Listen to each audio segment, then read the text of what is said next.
When Hitler came to power in 1933, Germany was still suffering from the Great Depression and millions of people out of work. But over the next 6 years, however, unemployment steadily declined, falling to below 5% by 1939. During the same period, Germany's economy expanded rapidly and the country's GDP nearly doubled. But how? His economic system was designed to gain the support of both workers and big business. For workers, the biggest change was employment.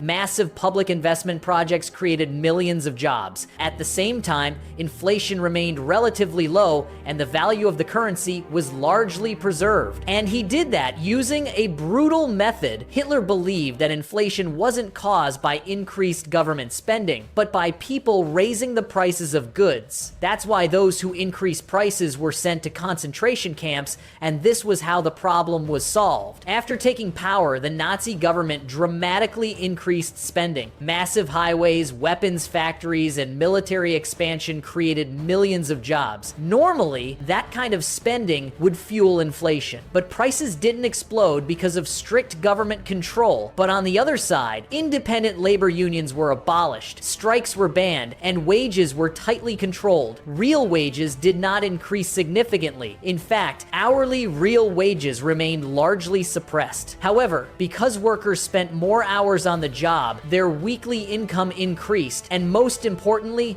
they had stable employment. Some historians also argue that working conditions in certain factories improved and that social welfare programs were expanded. For capitalists, the situation was even more favorable. Before coming to power, Hitler promised Germany's industrial elites that if they supported him, they would receive lucrative government contracts. Once in office, he largely fulfilled that promise. Germany's biggest corporations began receiving massive state orders. Heavy industry, steel producers, chemical companies, automobile manufacturers, and arms producers all experienced enormous growth. Corporate profits and industrial output surged. As the regime expanded, another source of wealth emerged: systematic theft. The Nazi state confiscated property, businesses, bank accounts, and valuables from persecuted groups, especially Jews. During the war, it also exploited forced labor from millions of people in occupied Europe. Concentration camps were part of this system. Prisoners were forced to work under brutal conditions for the state and private companies, while many of their possessions were seized. This exploitation helped reduce labor costs and supplied the war economy, but it did not solve inflation on its own. In the end, the key to this transformation was that Hitler turned Germany into one giant construction site. Highways, railroads, bridges, hospitals, schools,